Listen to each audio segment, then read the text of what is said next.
Hi guys, it's your girl Layla with another poem. Please like, share and subscribe. So here we go.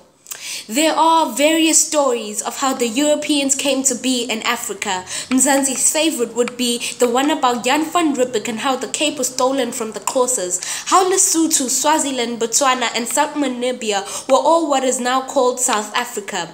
Before the British and the Dutch bordered us apart, families became foreigners. For if the click of your tongue didn't quite fit in with the criteria of the settlers, you were boarded out. They are those told by our grandfathers, where our forefathers were portrayed as great warriors who feasted before great fights. Stuffed like you do a lamb before slaughter, who believed spears, shields, and nopkis could withstand bullets. Stories in which our grandfathers boasted proudly about King Shaka, the great Zulu king who stood his ground, even though some of them didn't belong to the Zulu tribe. There are various stories, as diverse as the cultures in my rainbow nation, my Mzansi, though my personal favorite will be Desmond Tutu's one.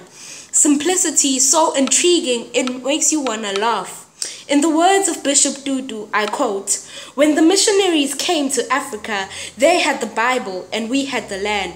They said, 'Let us pray.' We closed our eyes. When we opened them, we had the Bible and they had the land." We were taught of a God who loves all his children equally, yet this very unbiased God saw color.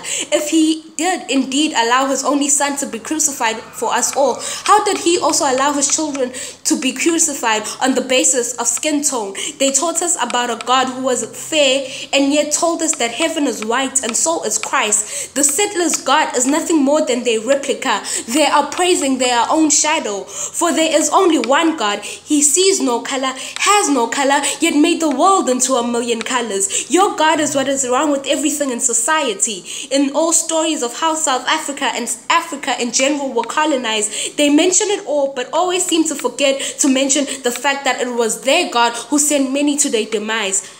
Their God is probably a degenerate of a man, still holding a grudge at his mother for abandoning him for a man of color.